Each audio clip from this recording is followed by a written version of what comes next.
What's up everyone, my name is Robert and you're watching That's the Movie. So today I'll be reviewing A Million Ways to Die in the West. A Million Ways to Die in the West is Seth MacFarlane's next, his follow-up film after Ted. If some of you don't know who Seth MacFarlane is, he is the creator of Family Guy. He created American Dad and The Cleveland Show, which was not very good at all, and that's why it got canceled. Like canceled for good, not like Family Guy canceled and got renewed. But anyways, then he made Ted. That was his first film that he made. He didn't make a Family Guy movie. I know he's always said he's going to do it, but Ted was his first one. And it was pretty good. And I was kind of looking forward to A Million Ways to Die in the West. And I wasn't disappointed, completely. I enjoyed my time. The movie is good fun to watch, but it's only really going to be funny to you if you enjoy Family Guy. It's still a very good comedy. It's still Seth MacFarlane comedy. It's still really awesome. So anyways, he directs it, he stars in it, and he also co-writes it along with Alex Sulkin and Wellesley Wild. I know even Alex Sulkin has done a few voices in Family Guy and cameo appearances in his movies. He wrote Ted with him and everything. So this writing triplet duo, whatever you want to call it, have been together since Family Guy in the late 90s. I guess the first thing to talk about is Seth MacFarlane's directing, comedy directing. He really wanted to make a Western.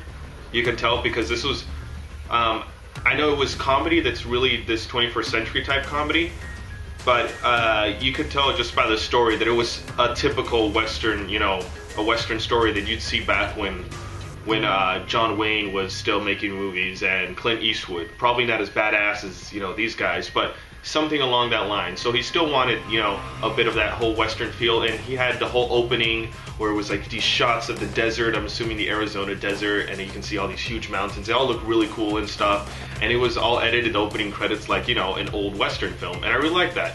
And the whole movie kind of had that feeling, but it also was a comedy, And I really enjoyed the whole set they had there. It looked pretty believable. It was still not dark and gritty how an actual, the Old West looked back in the late 1880s, but it was still pretty awesome. Seth MacFarlane's character, his last name is Stark. Everyone likes to call him Stark, and I don't know if that's a reference to something specifically. Maybe Game of Thrones, maybe not. I don't know. But he had his girlfriend. His girlfriend was played by Amanda Seyfried, and she dumped him.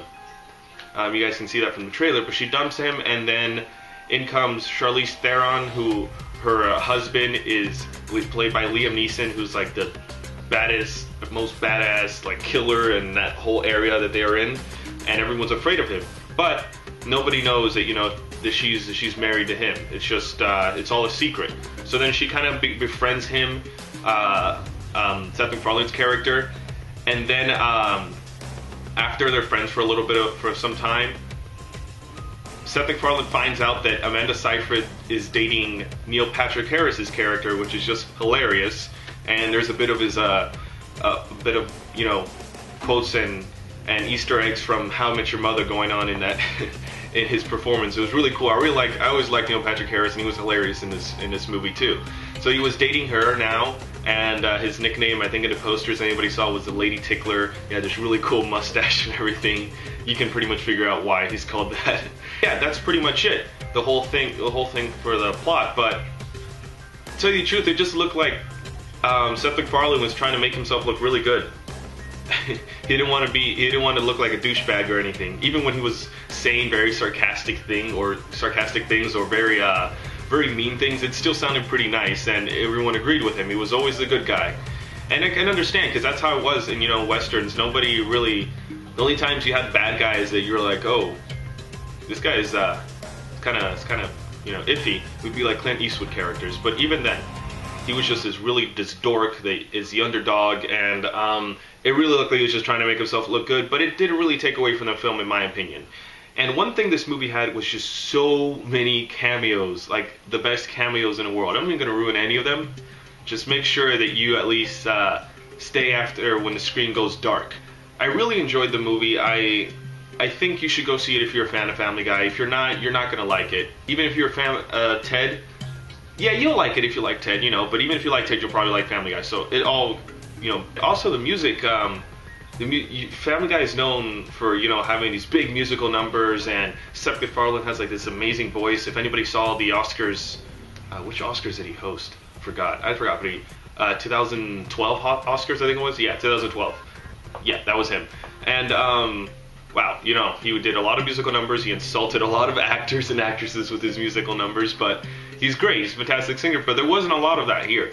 There was like one or two, but besides that, the actual music was really, I really enjoyed it. It really reminded me of, you know, old Western films and music, and I like that. You guys should go see this movie. It comes out May 30th. If you're watching this after May 30th, then go check a theater. It's probably there. I don't know. Just go see it. It's pretty fun. Again, if you like Family Guy. If you don't, then it's gonna be just, you're gonna hate it.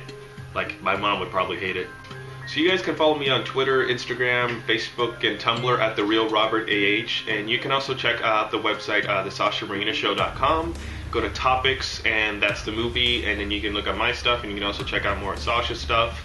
I have also a podcast. It's every Monday, 12 p.m. Pacific Standard Time, 3 p.m. Eastern Standard Time. We talk about movie news, me and Sasha. It's pretty fun, and you can look at even the past recordings. You go to the blogtalkradio.com/Sasha Marina Show, or just check out the website. And oh yeah, we also have an app now. You guys can go to Google Play. It's like caught me off surprise, and I was like, oh my god, this is the best thing ever. But anyways, moving on. That's the movie.